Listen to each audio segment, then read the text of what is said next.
So, I have no brain cells. I've been trying for 45 minutes to get my butt out of the house. I'm almost there, I think. The brain fog is unbelievable. Yeah, I'm going to my parents' house today because my kiln lives there and I need to run my kiln today. It is a very old kiln that requires like manual switch flipping and babysitting for about 11 hours. So I'm going there for the full day. And because I'm going there for the full day and I'm not going to be able to leave, I am making sure that I have all of the tools that I might need to make things.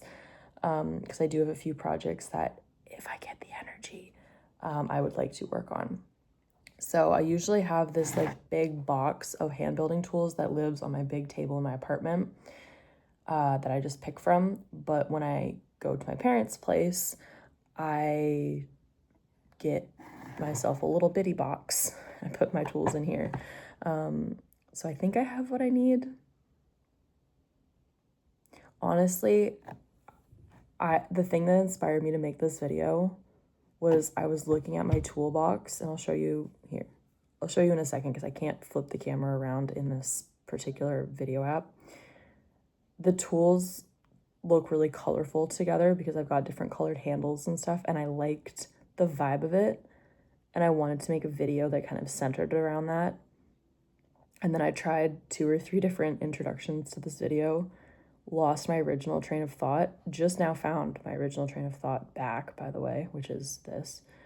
And now this video isn't even going to be about the colorful tools. Honestly, I've just decided that today is going to be one of those days where I do the best that I can and I laugh at myself and with myself as much as I can, because I think that's where I'm at. My brain is so fuzzy. Okay, I will show you the tools. Okay, so this is like my big main toolbox. I thrifted the box and most of the tools are like just an assortment of things that I've picked up here or there. This box mostly stays here in my apartment. I don't really bring it a lot of places. Sometimes I'll bring it to the school if my kids like need a special tool to do like a certain thing. The school that I work at has lots of tools, but they just don't have like lots of specialty tools. So that's why my name is on everything so I can get them back. And then this is the little box that honestly dollar store box, and I just toss in like my main things that I want for the day if I'm going somewhere. So that is all packed up and ready to go. And now I just got to get the rest of my stuff together and head to my parents. So I just got to my parents' house, and this, by the way, is how I packed up my stuff today. So this was a bin that I had to bring back here. I've got my lunch, I've got my leftovers, I've got some prints that I'm going to turn into cards, my sticker maker, printing block, frozen meatballs, yep, Ricolas for my sore throat. This was packing today. Let's plug everything in. I am 1 for the fairy lights. I feel like they make all the difference in terms of vibes. These are some of the pieces that I just need to like clean up the bottoms of and like wipe the tops of and stuff, like get them all nice and clean. These are going to go in the kiln. These are the ones that are either done or almost done. And then all of this is just bisque stuff that'll be a different firing, or stuff that needs to be bisque fired. This stuff could go in this glaze firing. I just don't think I'm gonna have room because they're pretty, not huge, but like these ones especially are pretty big. So I think with my friend's student stuff that I also have to put in the kiln, this plus these should be enough. And even if it's not full, I'm gonna run it anyways because I don't care. So before I can do anything else, I have to clean out this glaze water, like my rinse water. You can see just like there's so much sediment on anything that was touching the bottom. just of like all the glaze particles. I know clay is like biodegradable. I have not heard otherwise about glaze. Like I haven't heard that glaze water can't go outside, so I've just been dumping it outside. Maybe that's wrong of me, I don't know, but I've literally never seen or heard of it not being okay, so I'm gonna go dump this outside. Give it a good swish.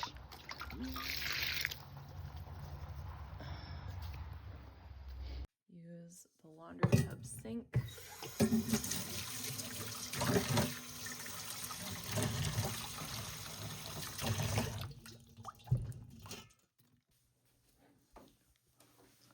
All right, so the thing that I really need to do right now is use my sponges to wipe off the bottoms of these pieces, but I need to do it without messing up the glaze and like wiping away too much. So it's something I need both hands for, so I'm gonna see if I can put my camera somewhere so I can kind of capture, but also not mess them up.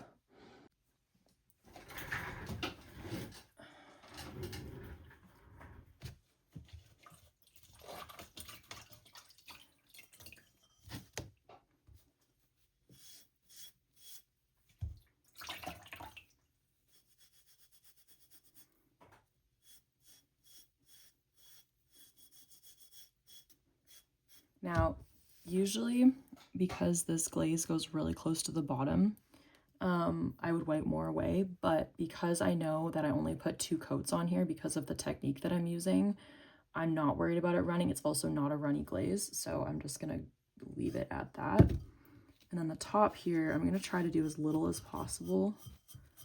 I do want to get it so that the edges are all like even and clean, because I am going for like an exposed clay rim, and I would like that to be nice and aesthetically even, but if it's not, I also don't care at this point, because pottery is quirky and it's unique and it shows that it's handmade and blah blah blah blah blah. Jeez, whenever I like make my brain heard and speak out loud today, I am just surprised at what is coming out. I feel like this is not my usual self, but maybe it is. Honestly, I don't know. Okay, so this one actually I think is done. That did not take as long as I thought. As I'm looking at it, I'm not really loving how much white space is like behind all the coils, but the last piece that I did with this technique, I also thought that, and I ended up loving it because when the clay gets vitrified, it does not go white. It kind of has this like off-white brownie color that's kind of pretty. So I'm just gonna leave it and trust the process. These lids are intentionally glazed on both sides, so they are not getting wiped. They're gonna get stilted instead. But I am gonna check and make sure that they are glazed all the way around. So those are good. Oh my goodness, I left that open last night. Oops, it's kind of covered. I think it's fine.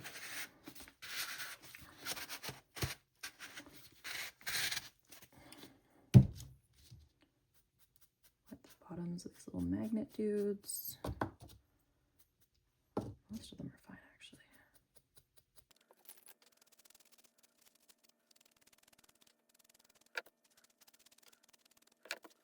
Okay, so I have finished glazing all of the pieces that I need to do, and I'm now going to get them ready to bring upstairs to the garage.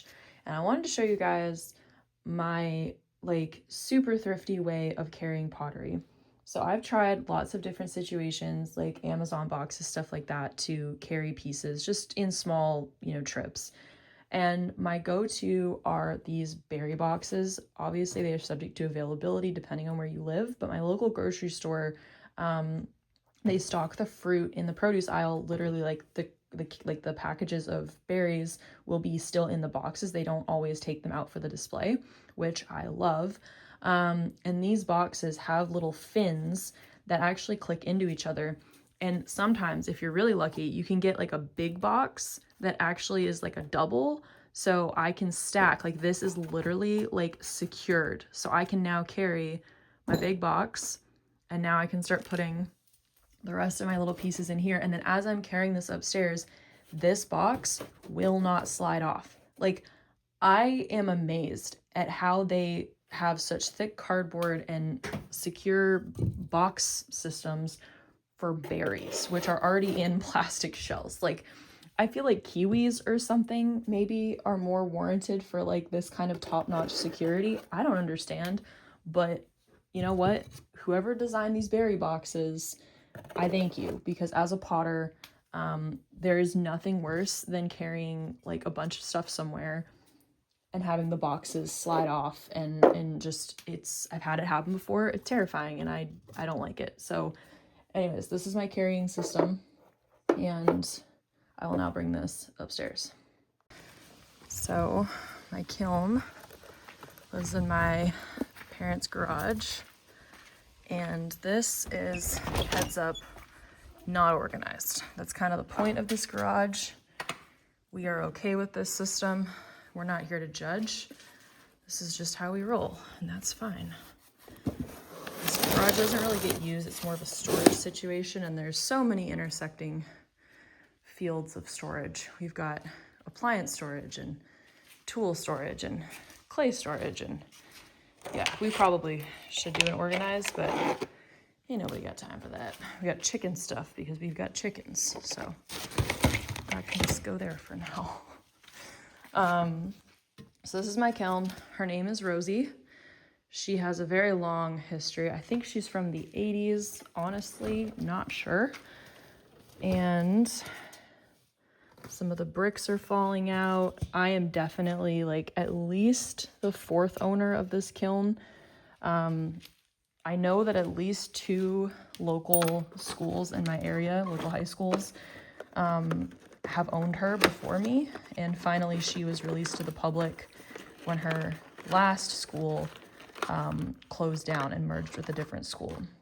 And then my teaching mentor and ceramics mentor and her husband bought this kiln, and then when they upgraded to their new kiln, they sold her to me, and these are stuck together. Come on. This would be better if I was using both hands. I might have to use both hands. Hold on. Okay, I did it. I broke the cone off. Yeah, so it is a very old system kiln. So she works on this little trigger system.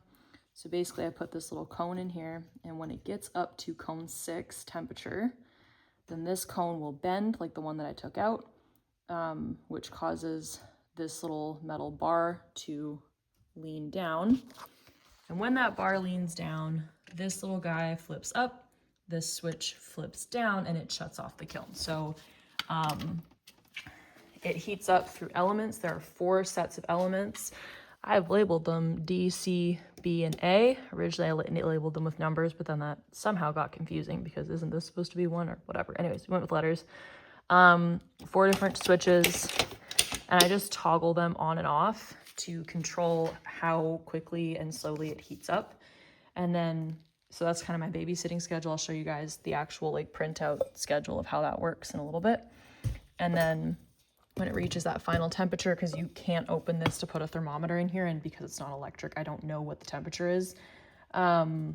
This is my way of getting it to shut off. So I need to load this series of stuff. My friend is also a high school teacher. Her school does not have a kiln. She does personally. So she typically fires their work in her kiln, but she didn't have enough room for these pieces. So I said, absolutely, send them over here. I've got room, because I knew that I was not gonna have enough for a full firing, or more like I didn't want to glaze a full firing in this span of time. But I did want some of my stuff, so it worked out really well that she can have her students' pieces in here to fill up the gaps. So now this is glazed firing. I have already wiped the bottoms of these prior to today, so I know that they're good to go.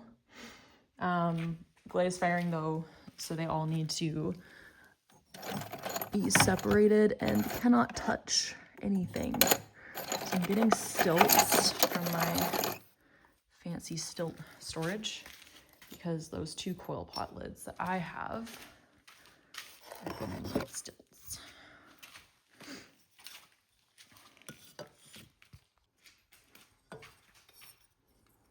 So these stilts just go on the bottom like that, and they keep these guys from sticking. but, ooh, I think that's actually gonna touch the next shelf the way that I have that sitting. So that's another tricky aspect of this, is height. Okay, let's try that. Can I fit this tray, if I move this still here? Oh, would you look at that? Okay, done skis. Put my little flower magnets in here, because they can just go anywhere.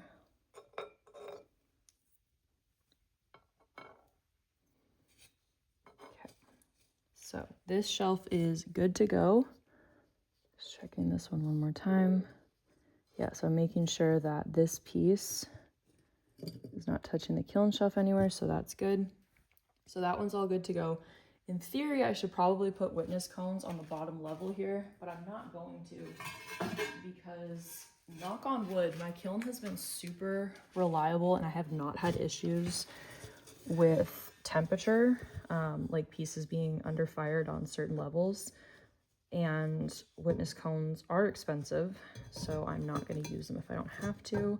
I do put them on the top though, just to make sure that my firing did not end up going too hot, because even once my kiln sitter flips off, the heat can still continue to climb. So I do use witness cones on the top, but just not the bottom anymore. So I'm going to use these big stilts. The reason I don't use the big stilts on this side is because I don't want them to touch that unit. So I don't want them to touch this part. So I just kind of use the baby ones over there. And really they're not baby, they're just slightly lower.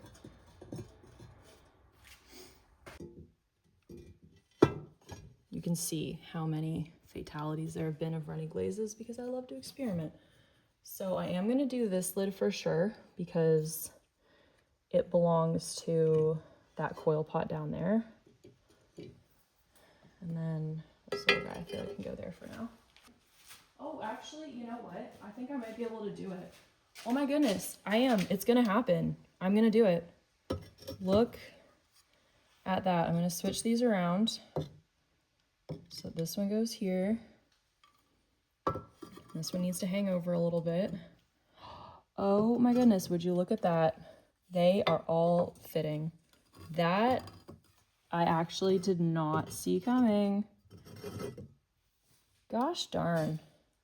That's a beautiful thing right there. So I now have exactly, like I could have maybe put a few more little pinch pots, like tiny pieces in here, but this is pretty much like the way that I like a firing to be stacked.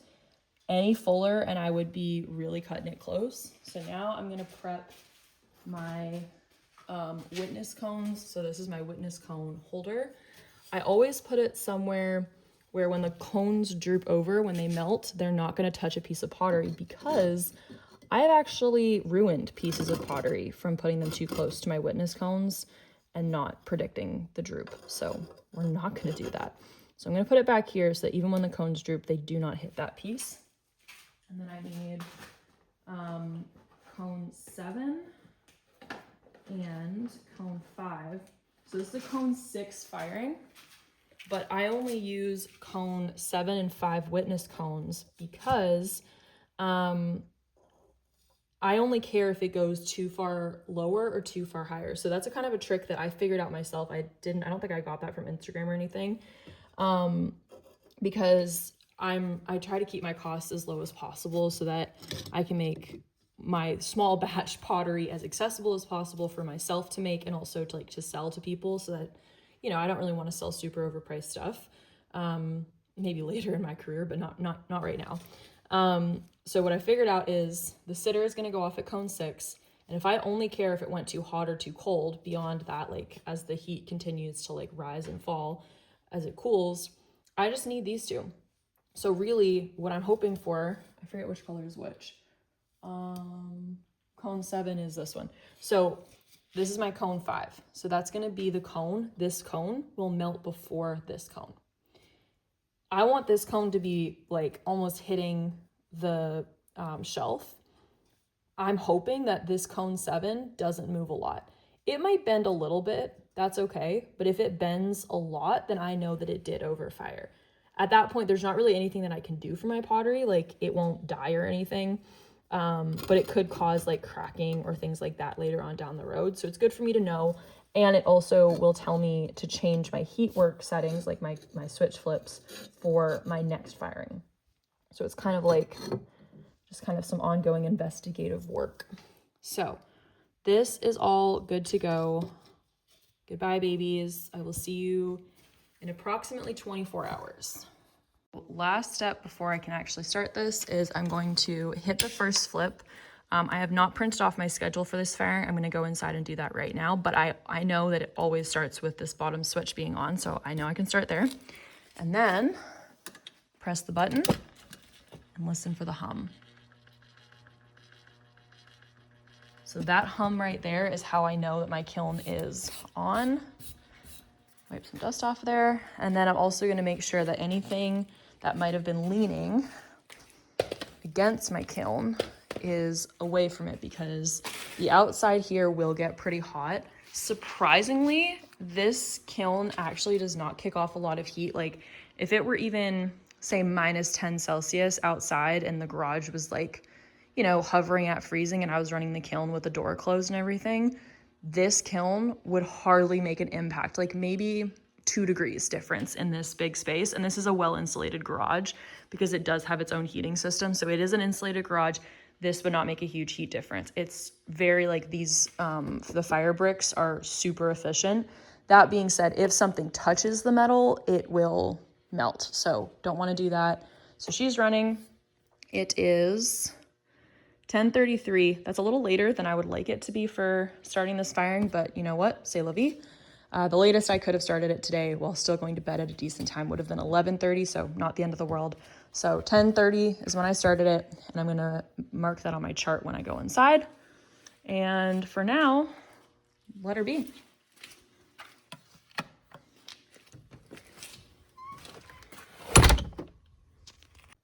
So this is my kiln firing schedule for cone 6. I've organized it so that it is super easy to understand, because a lot of the time my parents, or at least my mom, is the one who actually runs it for me when I'm like, you know, back and forth between my apartment and being here. So I'm gonna change the time. So this is like the timer time, and then this is like the clock time that I go by. So 10:30, hour and a half puts me at 12 p.m. and then another hour and a half, so 1:30. And then I've got hour and 15. So is that right? Yep, that's right. Hour and 15 is going to be 2:45 p.m. And then this is the long one, 4 hours and 30 minutes. So that would be 2, 3, 4, 5, 6, carry the 1 is 7:15, and then this last one will be 9:15. So the latest that that we do, or like that I do for firings, is usually 10:15, because I try to go to bed by like 10:30. So that's why I said earlier that 11:30 start would have been like the latest. So I'm still in a good spot. So I will set all of my timers so that I'm good. And I also am going to print this off so that I have it on my fridge. And I just need the first page, because for some reason there's a blank second page that I don't need. Okay. Well, Carrots and I are out here to do our last kiln flip. It is 9:15. Can't see it very well, but these clouds have like a tinge of pink, so it's kind of like a cotton candy sky. Moon's out. Let's go do our last flip. Hey, Carrots? Yeah, come on.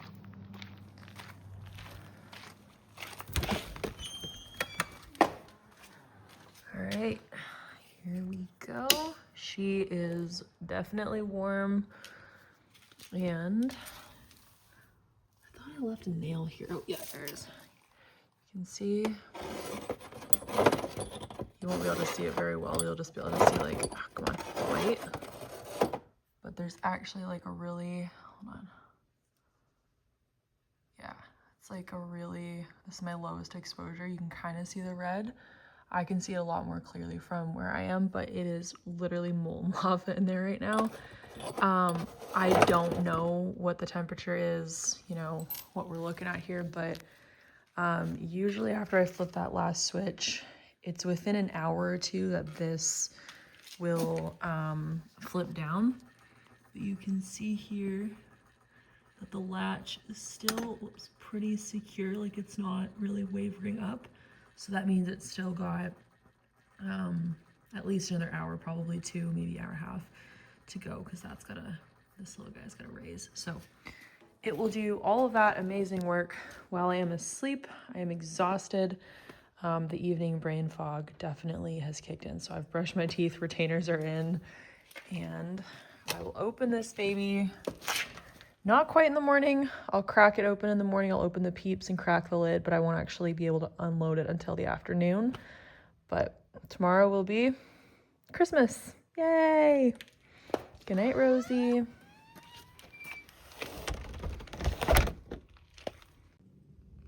Carrot says good night too. Hey, sweet girl.